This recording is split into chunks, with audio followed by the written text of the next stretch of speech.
Alright, I'm cooler than you are. Why don't you fix your little problems and light this candle? Hey, welcome to Dino Aerospace. Today we will be teaching you how to turn this into this. 3D modeling the switch plate cover, including getting that text in there, building the box, and wiring it up. And for the few components I did have to buy, I'll link them in the description below. So here in Blender, you see my finished product for the launch control panel we currently have right now. So we'll run through the basics of recreating something similar to this to match your own launch controller that you may want to build. And big picture is just the 3D model, but mainly the font, right? Getting the words and the letters in into Blender from whatever program you want to use. I'll show you my process that I usually use to get good fonts like this. There are some texts you can do just straight up in Blender, but I like the freedom of the process I use to bring in other fonts from Microsoft Word or wherever you have the font. So here we'll be starting to model the launch panel switch plate to print. So here I just did a quick model of the little box I'm going to build that will house all the electronics and hold the switch plate. I have it rotated downward like that by the 20 degrees that I inclined the top, so that when modeling the top switch plate you're doing it horizontal. It makes everything much easier instead of trying to model it on a plane like that at an angle. It's much easier to just rotate the whole thing, so I have that. So now here's a blank I have, but if I didn't have that, I know the dimensions, so we'll start with a cube and make it 150 by 100. Then let's do it like 3 millimeters. This one I did 4, so we'll go ahead and do that. 4 millimeters. Now there's all kinds of things you could do here, just for simple geometry. You could take this top,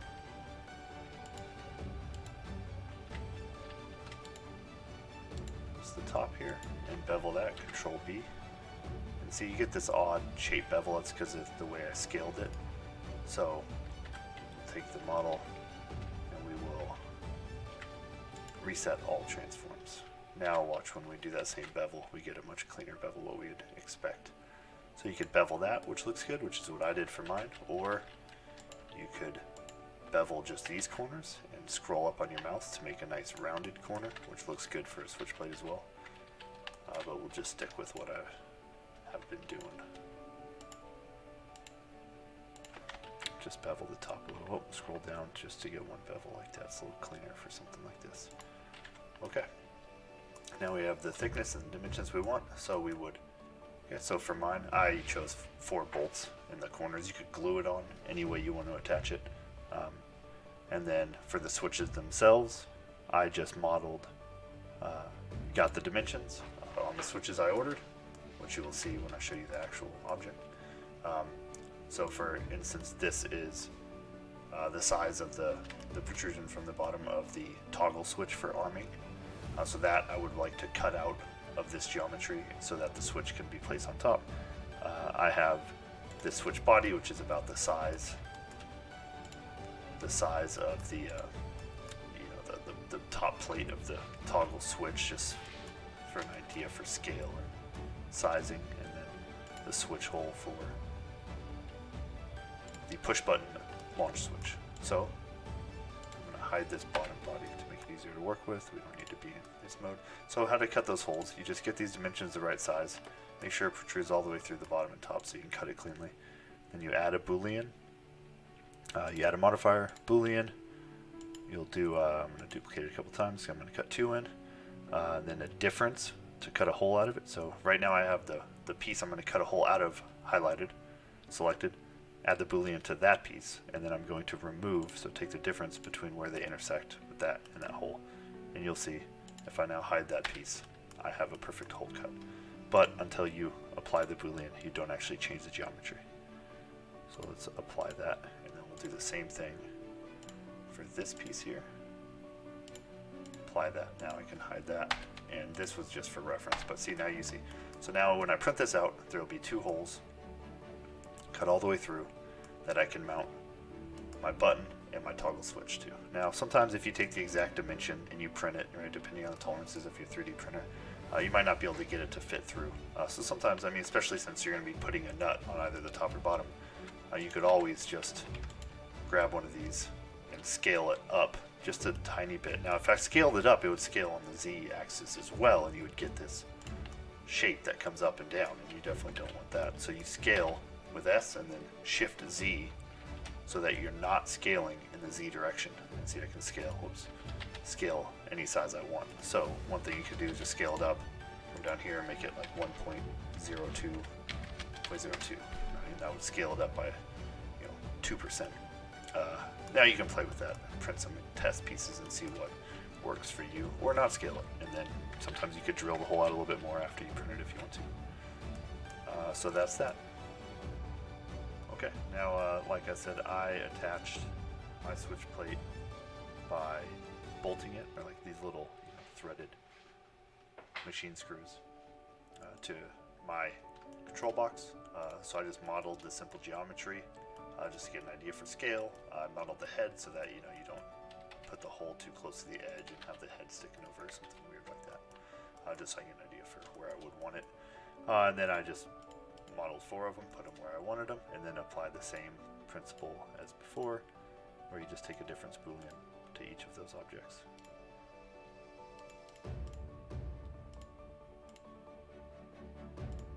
So Shift D duplicates, Control A applies, so you can do it much quicker by just hovering the mouse over the one you want, and then Shift D duplicates it, select all of the ones you want to do, and then you come back here and same thing, Control A, just approves them. And now if I hide all of those H hides, now we see that we have the hole in the exact right place that we want. I usually start in Word. I created a bunch of different fonts here just to see which ones I liked best. And I'm actually just going to take a snip. You can take a screenshot, whatever method you want to use to grab this. Just grab that as an image. Okay, and we'll save it. I already have it saved. So, and then in Inkscape, you would just take that image and import it in.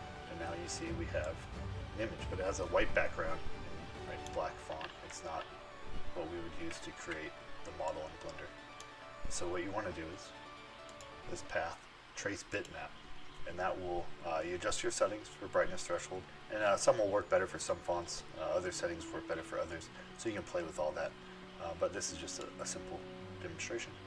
Hit OK, and now you see we have created an actual transparent PNG of the fonts we would like. So let's just delete the original file here. So now we just have this image. So now we would like to save this. Not export as a PNG, we want to save the document as an SVG, a scalable vector graphic. Let's call it test, we'll overwrite the one I've been doing. And now, if you go into Blender, let's hide this for a minute, you would import your scalable vector graphics file. We'll pick, I'll just do the one I did previously. Now it's there, it's small, but it's there. So you just click on the path and scale it up. And you see what we have is an SVG now, which they're just vectors. They're just lines in direction, right? A vector showing all the pathing for this font. Now you can't turn this into a three-dimensional image quite yet, but pretty close. So what I would do at this point is I would select, just the font I would want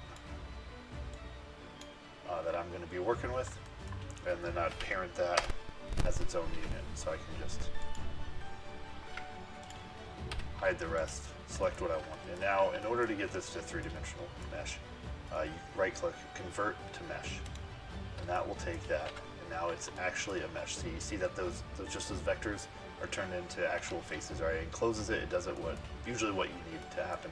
And now you could take this, A to highlight all, and extrude in the Z direction. And now you have a quick three-dimensional model of any font you want in just a couple of steps. And then that you obviously would incorporate into your panel. And then I'll just do an example of some of the font. So here is a three-dimensional 321 blast off that I included in the center. We'll do the same Boolean union for that. Now you can adjust 1 and 3 puts you a orthographic view on edge, either from the front or the side, to get an idea for height. But just make sure that you don't want it sticking through the bottom, so that you don't have something coming out the bottom if this happened to be real thick like that. Now you can play with how high you want to make it. to make a nice, easy printing or painting surface, because I like to paint this, for contrast. So I mean, that looks good, right? You'd want only going to go about 1 millimeter or 2. And then you can look at this edge on view to compare all your font or all your other text to see how high you want to make it. It doesn't really matter if it sticks in, right? The union is only going to take the geometry that matters. So if you add a modifier to this bottom here, that's our main piece here. So that's what we would want to here. Let's just hide this.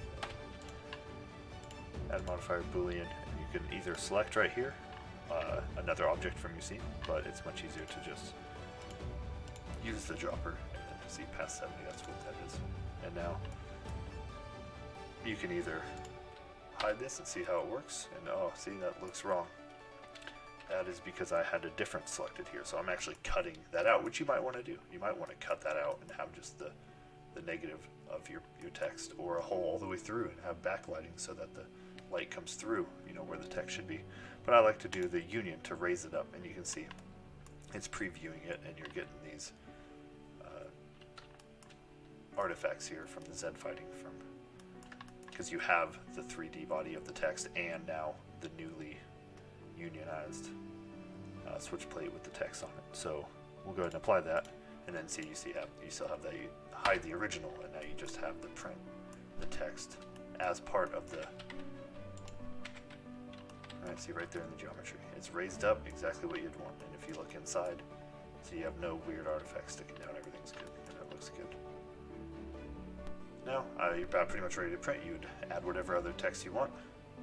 One thing I always do before I export the STL is I highlight.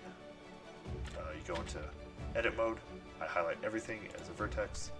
Go to mesh, clean up, delete loose, just in case you have any, vertices or edges or faces that weren't really a part of your mesh. I also go to merge by distance in case you've done some scaling and moving around. If there's two vertices that are right on top of each other, it'll merge them, and that's good. And then recalculate your outside normals. Sometimes when you cut holes through, Blender won't really get the inside and outside of your three-dimensional object correct.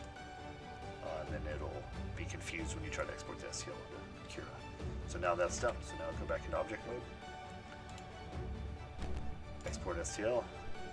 Launch control panel. I'll just do tests since we changed this one up as an STL. Make sure you do selection only. If you don't do selection only, it'll export all kinds of objects, hidden or not, I believe. And then export STL. And then into Cura. See, here's the Sticky Moloch head for the Sticky Moloch based rocket I'm doing. But we will open up. Let's see, where do I have that? Launch control panel. Launch control panel test. Oh, did it. See, now it's showing it as hashed because it's off the build plate, but you could right click and center the model, and now it looks good. And now, depending on your print settings, slice it, preview, see, make sure you have all your holes are cut, you had no weird geometry with your holes, they look good. And the writing, I make sure it's thick enough that your print can get, see right here the S is cutting off some of these because that character is too thin right there. That one row of ink, or I mean one row of the PLA, the plastic print, isn't thick enough. So you could scale that up a little bit if you need to, but I mean I think this would be okay. Print it like that, it would look just fine.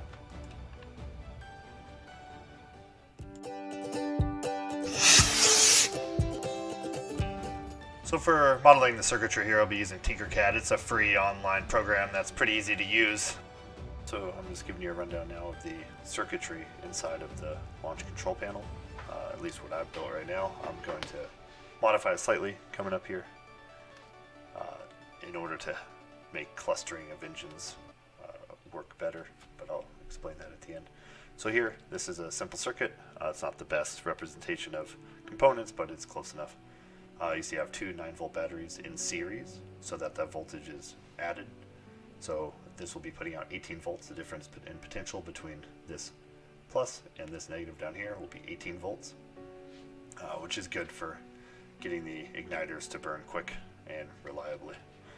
I mean, you could go with the 6 or 9 volts would work fine with just a single igniter, but I like just the oomph for the 18 volts. It makes it work better. And then when I cluster engines, the 18 volts allowed me to launch possibly up to 3 engines at a time. So the circuitry, so current will flow through the arm toggle switch. So even if you're pushing the launch button, unless this toggle switch isn't armed, you will never get current flowing through your rocket engine igniter right here. But when you do arm it, now current will be flowing through the armed indicator light bulb. There's a current limiting resistor right here, which will prevent you from burning out the LED. So as soon as you flip the toggle switch to arm, this indicator will light up, and you will have voltage and potential right here at your launch button. So then you will be ready to launch your rocket. As soon as you press the launch button, you will then get current through your engine igniter, which I just have represented here by a resistor, and the igniter will ignite. We can start the simulation.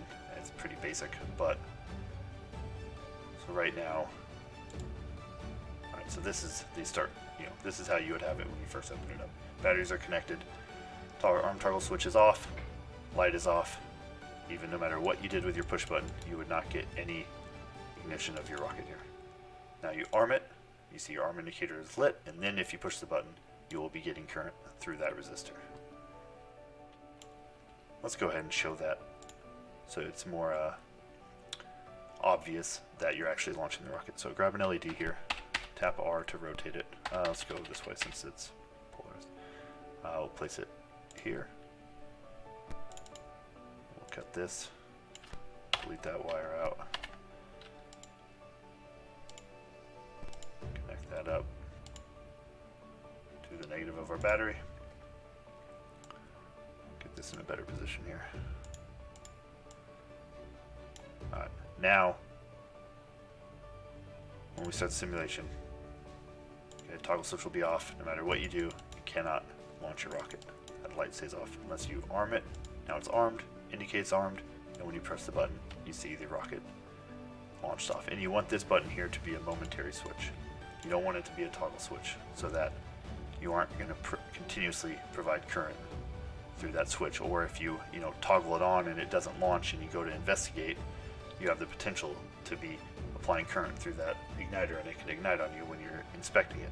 So you always want this to be a momentary switch. So if you're not at the control panel holding the button down, there is no current flowing through the igniter.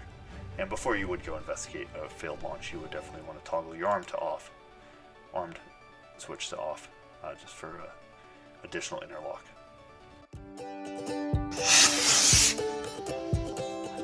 So here's a breakdown of most of the hardware and components. Don't mind the noise, that's the printer.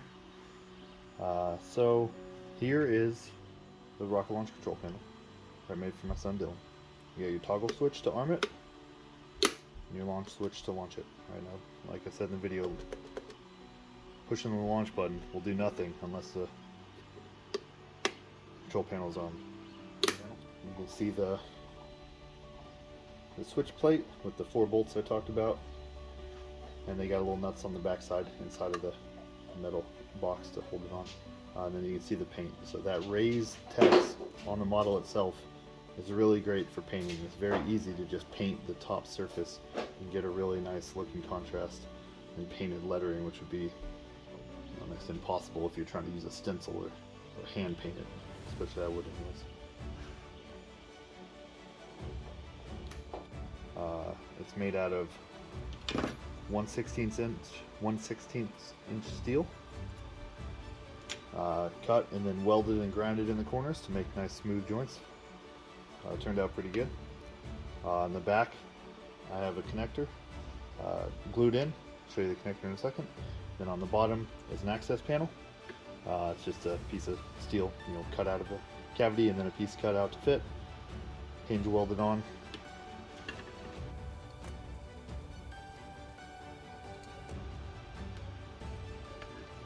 So that hinge is open. There's a tab in here welded in with a nut welded on the back of the tab to secure the lid shut.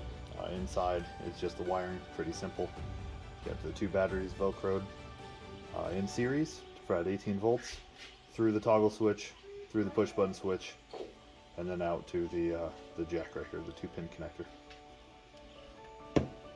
The arm LED indicator is actually integrated into that type of switch. You can have a separate LED wired up just like I showed in the circuitry if you want, or else this one comes like that. Still, the wiring is still the same, but it's all just integrated into one unit.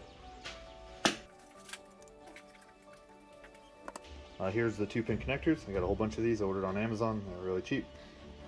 So there's barrel connectors, which are really nice because they fit together nice and tight. That's good for plugging into here when you're pulling a cable around. It doesn't just easily pop out.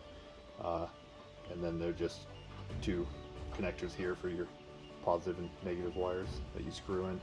There's no good way to mount these though. That's the only problem with them. That's why I kind of have it glued through. I just drilled a hole out to match this shape and then I glued it in place. Not the best, but it's not going to be too many forces applied to this. So it works great. This is the launch button. It's just a momentary push button switch. It's metal, which is nice. It's tough and it looks good. It's a flush mount, which is also nice. The toggle switch, regular, just 2-way on-off toggle switch with a cover, protective cover that also automatically opens the circuit so that if it gets pushed up, it flips the toggle to the off position. And then there's 3 connectors, right? Your normal in and out for a toggle switch, but then there's also the LED to ground if you want to use the LED. There's a few ways you can wire it up. You can either have the LED always on, you can have it on when it's toggled on, or you can just not use it. I'm using this wire right here. It's just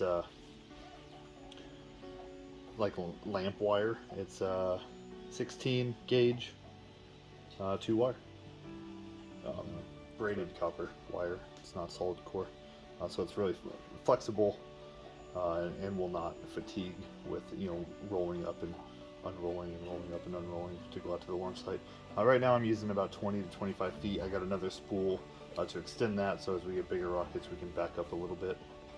But the high gauge means low resistance, so you can have long wires without increasing the resistance too much and reducing your current through the igniter, which is the goal, right, of this whole panel, is to put current through the igniter when you want to.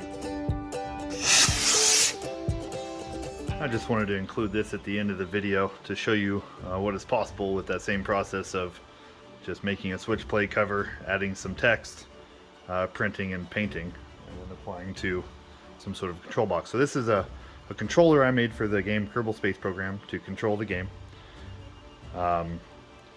Just show you the back real quick. Inside you'll see all the electronics. So I'm using Arduino. It's a Ziltech knockoff, had more I/O pins, which was easier to manage all the buttons and switches and lights.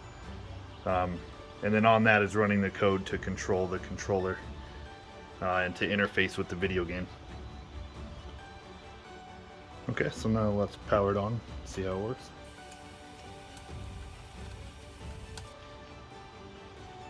So powered on. These lights aren't going to display much unless the game is outputting the appropriate fuel levels and tank levels and stuff like that. You got your throttle right here, slider. I don't know if you can hear the beeps over the 3D printer, but it beeps at full, beeps at 0. To stage the rocket, toggle. Now that staging is armed, you can stage the rocket. These are just auxiliary buttons, and then these control certain aspects of the rocket or the lander or whatever you got going on. 2 joysticks for translation and orientation. To launch it, little 7-digit display gives you a launch. To adjust for your map and stage view in the game. If you're familiar with the game, you'll know what all this stuff means. Your SAS and RCS for control, stability assist, and reaction control system. This controls the different modes of your stability assist. There's an abort switch, which again, nothing would happen unless it's armed, so you don't have it armed when you would want to abort. And that's pretty much it for the rundown of the thing. And like I said, you can see I 3D printed all of these switch plates and the Kerbal design right there in the front. It's a little dusty, haven't used it in a while. And I built the rest out of steel. This was before I had a welder, so it's a complicated little construction here. Lots of bolts. And then on the inside, you got the Arduino, like I said, ground bus, power bus, some shift registers to handle all the LEDs for the tank levels, and mostly it's just switches and lights besides that, and then the joysticks and rotary switches and slider. That's it. It was a lot of fun playing the game that way.